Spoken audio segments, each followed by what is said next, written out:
The beam weighed nearly 100 pounds. Louis Zamperini held it above his head, arms trembling, shoulders burning, his knees locked, his vision swam. 30 minutes had passed, then 35. The other prisoners stood at attention in the cold, watching. They knew what came next. They'd all seen it before. Sergeant Mutsuhiro Watanabe circled him like a predator. His eyes, dark, maniacal, studied every twitch, every micro-collapse in Zamperini's posture. He was waiting. Waiting for the moment Louis's body gave out. Waiting for the excuse to strike. At 37 minutes, Zamperini's arms buckled. The beam tilted. Watanabe's fist drove into his stomach before the wood even hit the ground. Zamperini doubled over, gasping, tasting blood and bile. But he didn't scream. He never screamed. And that's what made Watanabe angrier. This was Naoetsu, a labor camp on the frozen coast of Japan. The year was 1945. The war was ending. But for Louis Zamperini, every day felt like dying in slow motion. How had he gotten here? How was he still alive? And why did one man seem determined to break him, no matter the cost? If you want true war stories told with respect and detail, subscribe. Louis Zamperini wasn't supposed to be a soldier. He was supposed to be a legend. By 1936, at just 19 years old, he'd made the U.S. Olympic team as a distance runner. In Berlin, he ran the 5,000 meters. He didn't win a medal, but in the final lap, he clocked a 56-second sprint that left the crowd roaring. Adolf Hitler reportedly asked to meet him afterward. A brief encounter, maybe 10 seconds, nothing more. But it was enough to mark Zamperini as someone special. Someone the world had noticed. That Olympic dream felt like another lifetime when war came. By late 1941, the United States was fully committed to a conflict that would reshape the world. Zamperini could have stayed home, could have used his celebrity to avoid service. Instead, he enlisted in the U.S. Army Air Forces, trading the track for the cramped, freezing interior of a bomber. He trained in Houston, Texas, learning to operate the Norden bomb sight from the nose of a B-24 Liberator, a position that put him directly in the line of fire during every mission. Airmen called the B-24 a flying coffin. It was heavy, unstable, and unforgiving. The fuselage was thin. The fuel tanks were vulnerable. One mechanical failure, one lucky shot from a Japanese Zero, and you were done. Men went down in the Pacific every week, swallowed by an ocean so vast that finding wreckage was nearly impossible. The survival rate for downed aircrews was horrifyingly low. Zamperini was assigned to the 372nd Bomb Squadron, 11th Bomb Group. They flew out of Funafuti in the Central Pacific, a narrow strip of coral and sand where heat, mosquitoes, and boredom rotted men before combat ever could. His pilot was Russell Allen Phillips, a steady, quiet man everyone called Phil. Together, they flew missions over Japanese-held islands, dropping bombs through walls of flak and fire, never knowing if they'd make it back. The crews developed superstitions, lucky jackets, rituals before takeoff, prayers muttered under oxygen masks at 20,000 feet. Anything to feel like they had some control over the chaos. But control was an illusion. You lived or you died, and often the difference came down to inches. A bullet that missed your fuel line by a foot, a Zero that turned away 1 second before lining up the killing shot. In April 1943, they flew a raid on Nauru, a tiny phosphate island fortified by the Japanese. The mission was chaos from the first moment. Anti-aircraft fire shredded the sky, black clouds of shrapnel exploding at altitude. Zamperini's plane, Superman, was hit again and again. Hydraulics failed, fuel lines ruptured. Oxygen tanks exploded, filling the cabin with toxic fumes. The tail gunner was wounded. Men were screaming into the intercom. Phillips fought the controls, coaxing the crippled bomber back toward base on sheer will. By the time they limped onto the runway at Funafuti, mechanics counted over 500 bullet holes in the fuselage. It was a miracle they'd made it home. Superman had saved their lives, but now she was grounded, too damaged to fly, stripped for parts like a corpse. And that's when everything changed. On May 27, 1943, a search plane went missing somewhere over the Central Pacific. The squadron needed another B-24 to go looking for it. The only one available was the Green Hornet, a scavenged, defective plane that had been cannibalized for parts and barely patched back together. It was a death trap, and everyone knew it. But orders were orders. Zamperini, Phillips, and their crew were told to take it up. They never had a chance. About 2 hours into the flight, somewhere over the vast emptiness of the Central Pacific, the left engine coughed, sputtered, and died. Phillips worked the controls, trying to compensate, but the imbalance was too much. Then the right engine failed. The plane nosed down. The ocean, which had looked so distant moments before, suddenly filled the windscreen. Phillips fought to level out, but the Green Hornet was already plummeting. The ocean rose up to meet them like a wall. The impact was violent. Metal screamed. Water exploded through the fuselage, a freezing hammer blow that shattered everything. The plane broke apart on contact, swallowing men whole. Zamperini was tangled in wires, dragged under, the weight of the sinking aircraft pulling him down into darkness. His lungs screamed for air. He clawed at the wires, frantic, finally tearing free. He kicked toward the light, toward the surface, his vision narrowing to a single desperate need: breathe. He surfaced, gasping, choking on seawater. The wreckage was already sinking, disappearing into the depths. Bodies floated nearby, some moving, some not. He called out names, his voice raw. A few voices answered. When the chaos settled, only 3 men were alive: Zamperini, Phillips, and Francis McNamara, the tail gunner everyone called Mac. They clung to 2 small life rafts, yellow rubber circles barely 6 feet across. Around them, the ocean stretched in every direction, empty, indifferent, infinite. The silence was terrifying. No land, no ships, no planes, just water and sky and the horrible realization that no one knew where they were. They had no food, no water, no radio, no idea if anyone was even looking for them. The first day, they told themselves rescue was coming. Search parties would be dispatched. Planes would be sent. They just had to hold on.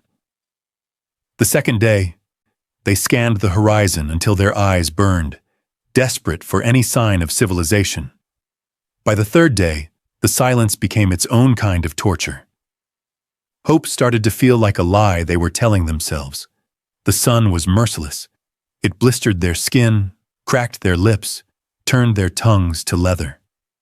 The ultraviolet radiation burned them so badly that their skin peeled away in sheets. At night, the cold came, a bone-deep chill that made them shiver violently in soaked clothes. They huddled together for warmth, listening to the slap of waves against rubber, the creak of the raft, the sounds of their own breathing. Mac panicked early.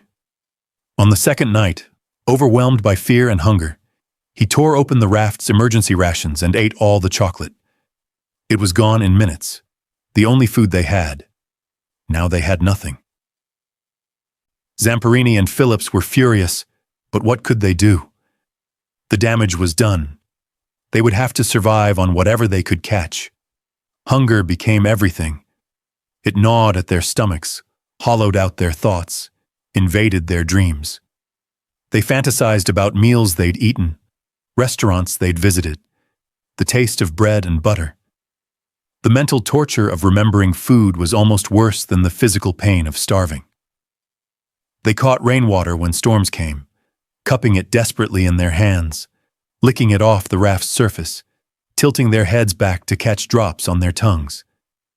Every ounce was precious. They learned to grab birds that landed on the raft, albatrosses mostly, curious and fearless.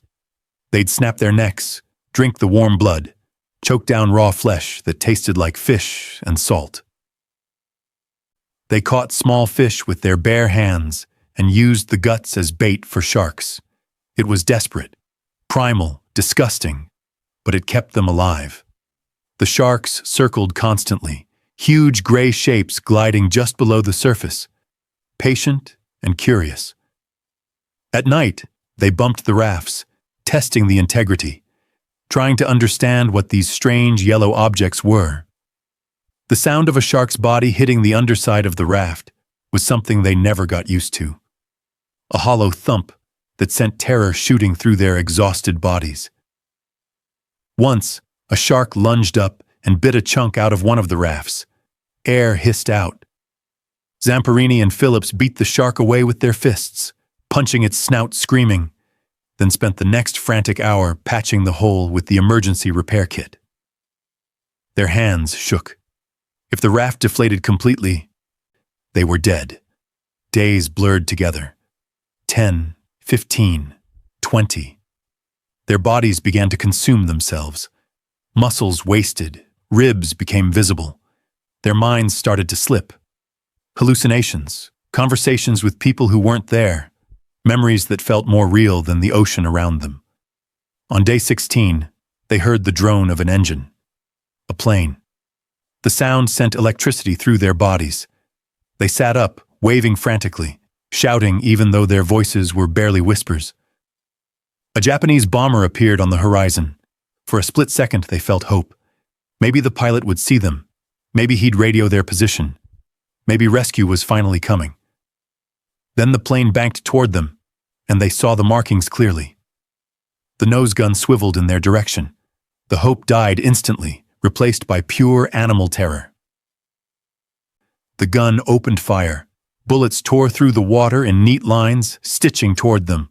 Zamperini and Phillips dove off the raft, plunging into the ocean while the sharks circled underneath. They stayed under as long as their lungs allowed. 20 seconds, 30, vision darkening, then surfaced for a desperate gasp before diving again. The bomber made 2 passes, the gunner methodically shooting at the rafts, trying to kill them or destroy their only means of survival. When the plane finally flew off, they climbed back onto the shredded raft, shaking, checking each other for wounds. Somehow, miraculously, they weren't hit. The sharks hadn't attacked. They were still alive. But the message was clear. Even if they survived the ocean, the enemy wanted them dead. Mac grew weaker as the days passed. His body gave out first. Dysentery, dehydration, despair eating away at whatever reserves he had left. He stopped talking, stopped responding. His eyes became distant, unfocused. Around day 33, he simply stopped breathing. His body relaxed. The struggle was over. Zamperini and Phillips wrapped him as best they could, said a few words, something about courage, something about rest, and let him go. The ocean took him without ceremony, his body slipping beneath the surface and disappearing into the blue. Now there were only 2. The days crawled by. 40, 45. Their bodies were skeletal. Their minds were fracturing. They talked to each other less and less, conserving energy, conserving sanity. Death felt close, inevitable, but somehow they kept breathing. On day 47, July 13, 1943, Zamperini and Phillips spotted land. Tiny, green, impossibly distant. They paddled with their hands, delirious, barely conscious, using the last reserves of strength they didn't know they had. As they neared the shore, figures appeared on the beach. People, soldiers, Japanese soldiers. They were dragged from the raft, too weak to stand, their legs buckling beneath them. After 47 days of fighting the ocean, they'd survived. But now, a different kind of hell was waiting. And unlike the ocean, which was indifferent to their suffering, the men who captured them had intentions. If you're still watching, comment where you're watching from. The atoll was called Kwajalein. Locals called it Execution Island. Prisoners sent there rarely came back. It wasn't an official POW camp. It was a black site, a place where inconvenient captives could be made to disappear. Zamperini was separated from Phillips and thrown into a wooden cell, barely 2 feet wide and 6 feet long. He couldn't stand, couldn't stretch his legs, couldn't turn around, just crouch in the filth or curl up on the rough boards. There was no window, no light except the cracks between the planks, just oppressive heat, total darkness, and the smell of his own waste. Days blurred together. Without light, without interaction, he lost track of time. Was it 3 days? 5? A week? Then the injections started. Guards came periodically, opened the cell door, and jabbed him with needles. Strange, unmarked syringes filled with liquids he couldn't identify. Sometimes the fluid was clear, sometimes cloudy. After each injection, his body rebelled.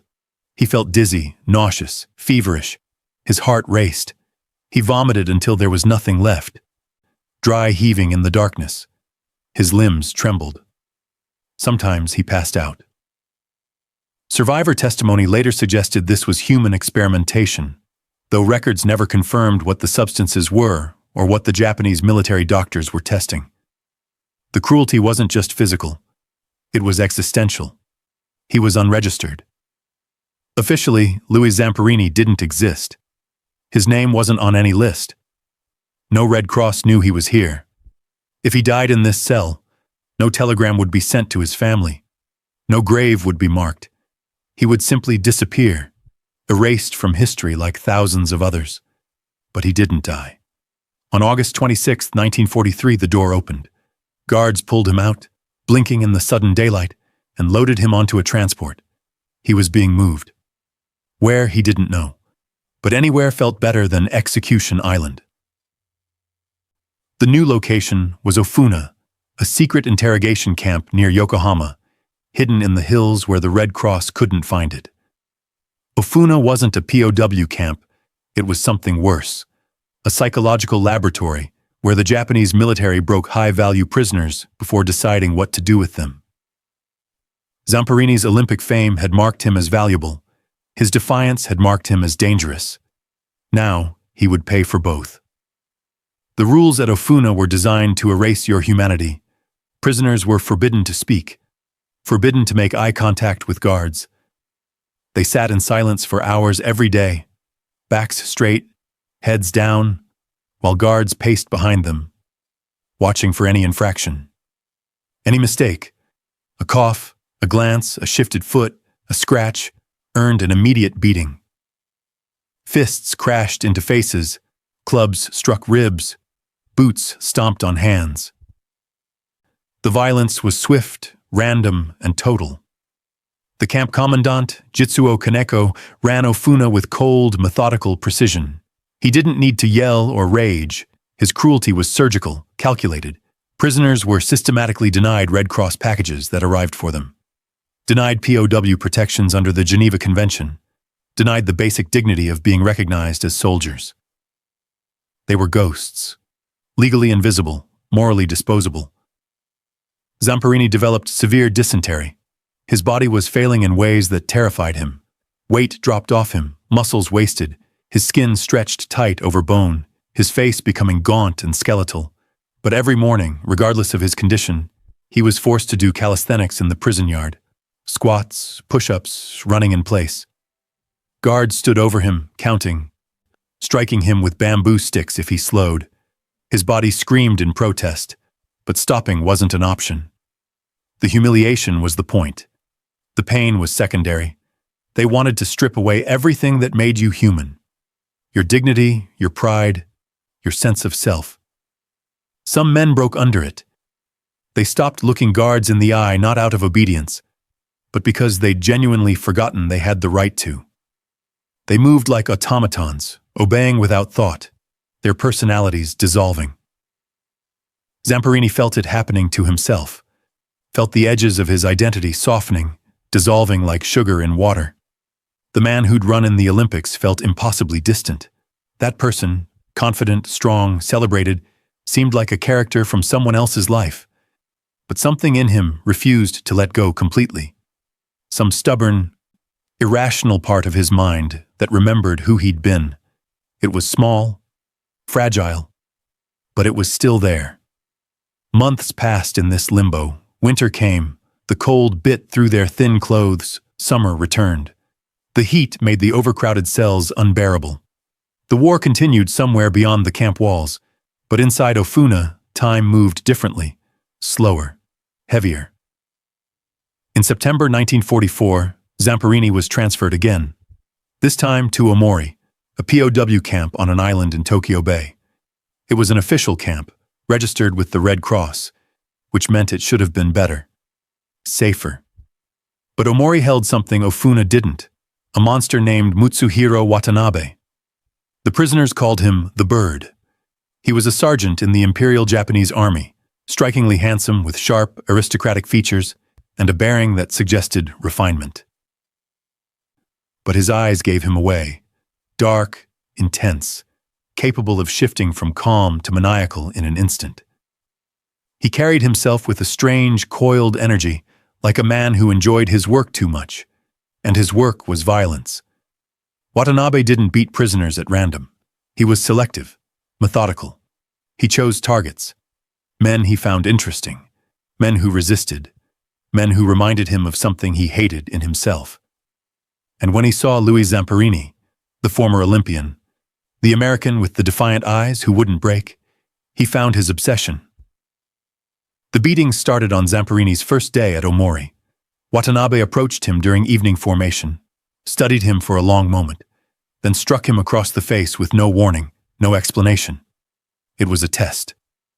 Zamperini's head snapped to the side. Blood filled his mouth. But he straightened, looked forward, said nothing. Watanabe smiled. From that moment, Zamperini became his project.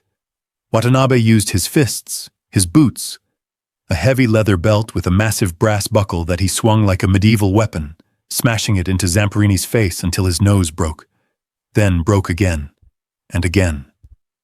Cartilage flattened, blood poured, the injuries were never treated, no medical attention, no bandages. Zamperini's nose healed crooked, broken, a permanent deformity that marked him. But Watanabe wasn't satisfied with just causing pain. He wanted something deeper.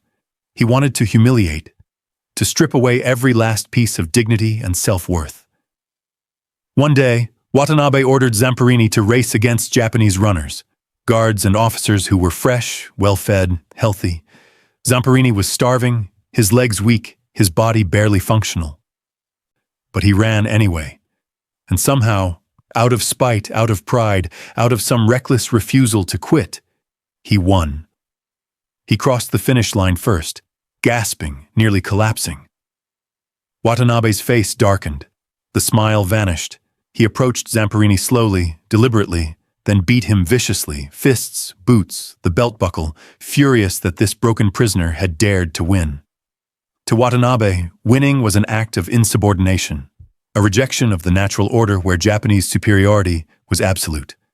Another time, Watanabe assembled the entire camp in formation. Survivor testimony later recalled what happened next. Though records do not confirm the exact number, Watanabe ordered each prisoner to punch Zamperini in the face as they walked past in a line. One by one, they did. Some hesitated, their fists barely connecting. Some wept, apologizing with their eyes. Some hit him as hard as they could, terrified of what Watanabe would do to them if they didn't.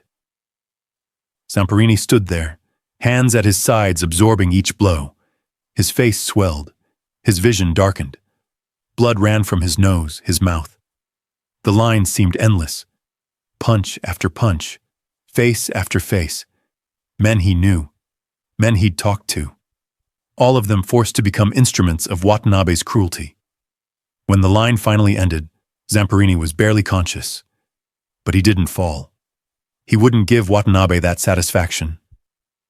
He stood there, swaying, bleeding, but standing. And in that moment, something shifted in the camp. The other prisoners had witnessed something they couldn't quite explain. A man being tortured daily who simply refused to break. It didn't make the beatings stop. It didn't save him from further abuse. But it mattered. In a place designed to erase humanity, Louis Zamperini's stubborn defiance became a kind of quiet resistance, a refusal to disappear. The winter of 1944 was brutal. Food rations dwindled. The prisoners grew thinner, weaker. Diseases spread. Men died in their bunks. But Watanabe's obsession with Zamperini only intensified. If anything, Zamperini's survival seemed to enrage him more. Why wouldn't this man break? What was keeping him alive? But this wasn't the worst part. The worst part was still coming. In March 1945, as American forces closed in on the Japanese mainland, Zamperini was transferred one final time. The destination was Naoetsu, a remote labor camp in Niigata Prefecture on the western coast of Japan. Camp 4B. It was freezing, isolated, and designed for one purpose: to work prisoners to death. The camp sat near coal mines and salt factories. Prisoners hauled heavy loads in sub-zero temperatures while their bodies rotted from the inside. Beriberi swelled their limbs until they could barely walk. Scurvy turned their gums black, their teeth loose. Men collapsed in the snow and sometimes didn't get up, freezing to death where they fell.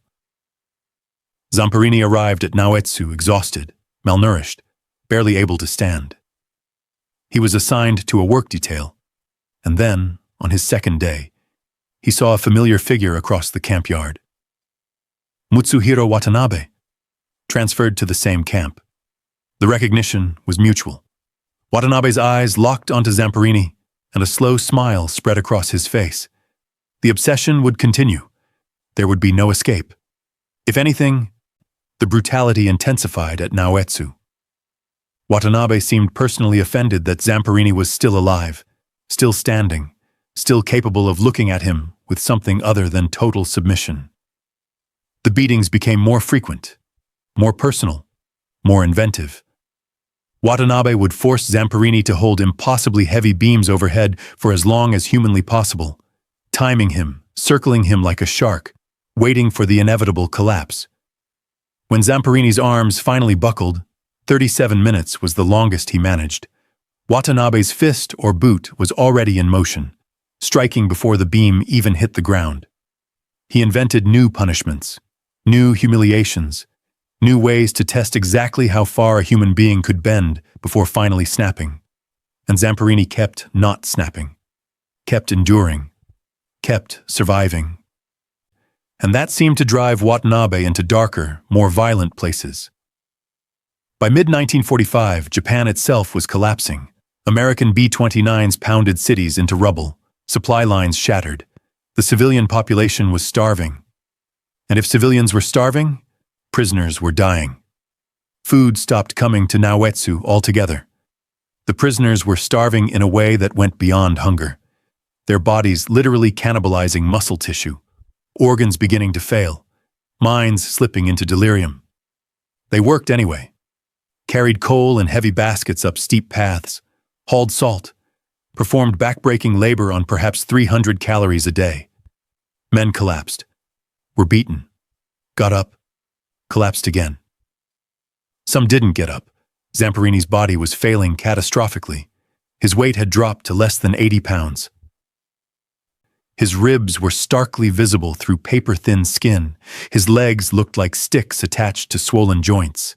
His face was skeletal, but his mind, stubborn, furious, irrational, refused to quit. He fantasized about killing Watanabe, dreamed elaborate scenarios where he wrapped his hands around that throat and squeezed until the light went out of those maniacal eyes. It was a dark, consuming thought, unhealthy, dangerous, but it kept him alive. The anger gave him purpose. Revenge was a reason to survive another day. Then, in early August 1945, something changed. The guards' behavior shifted. They stopped beating prisoners with the same enthusiasm. They looked nervous, afraid, distracted. Radios crackled day and night with frantic Japanese voices. Rumors spread among the prisoners, whispered in the work lines, murmured in the barracks. Something catastrophic had happened. Cities destroyed. A new kind of bomb.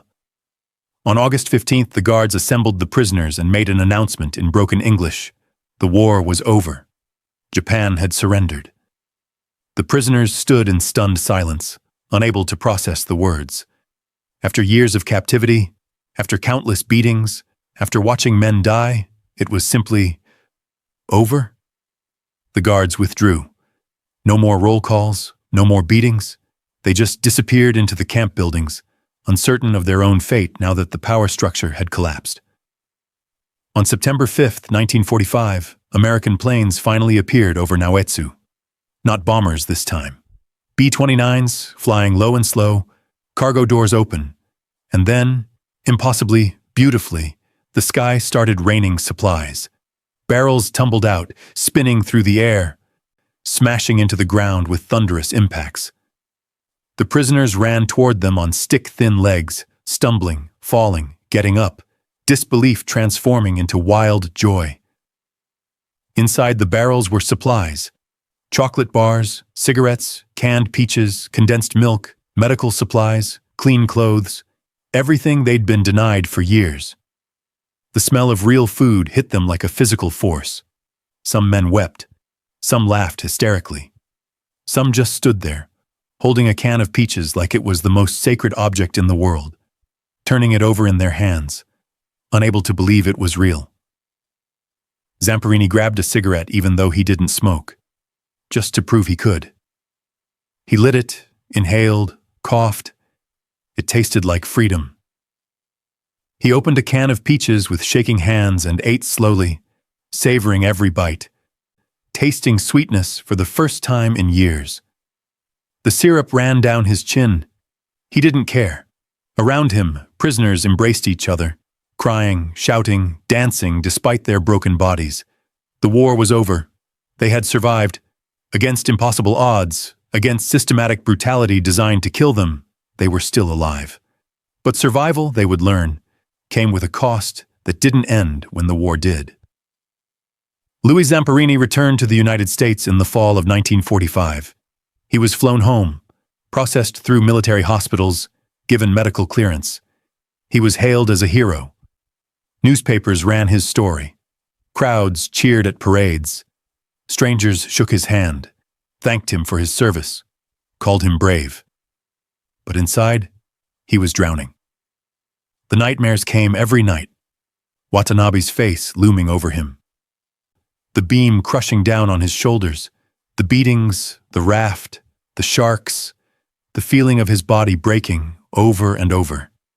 He'd wake up screaming, drenched in sweat, his wife beside him not knowing how to help. He drank to numb it, started with a few drinks in the evening, then more, then all day.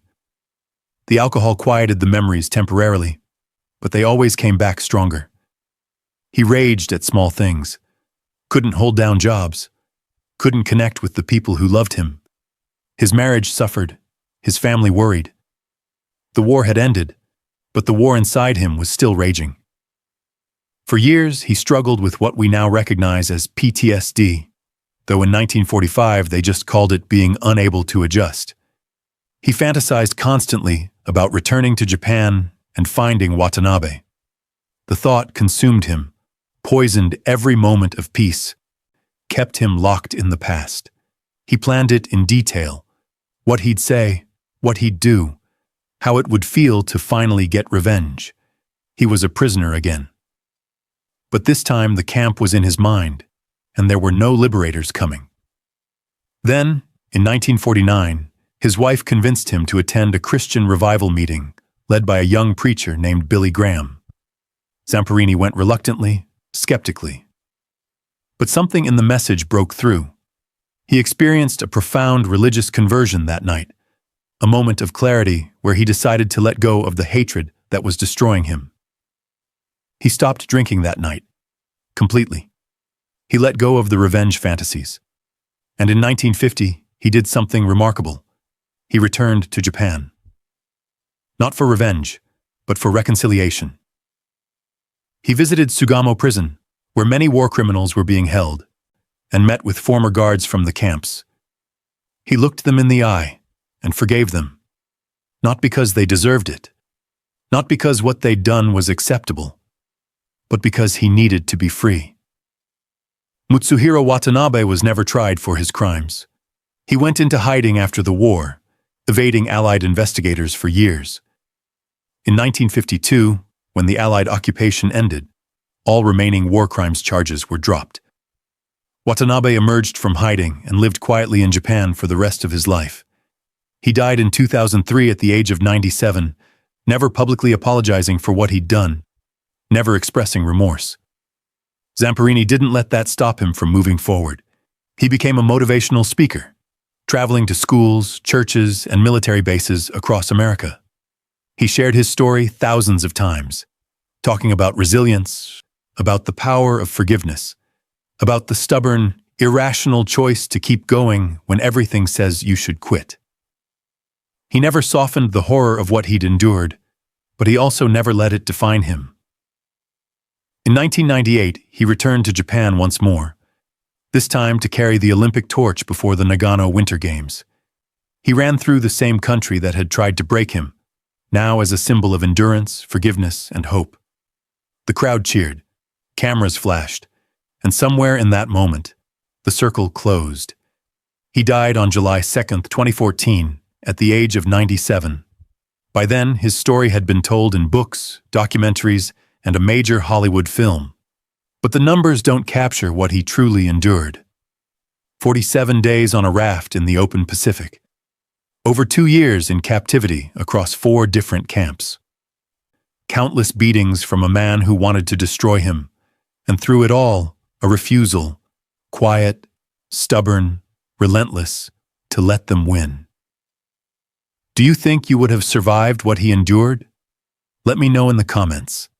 And if this story mattered to you, subscribe for more true war stories told with the respect and detail they deserve.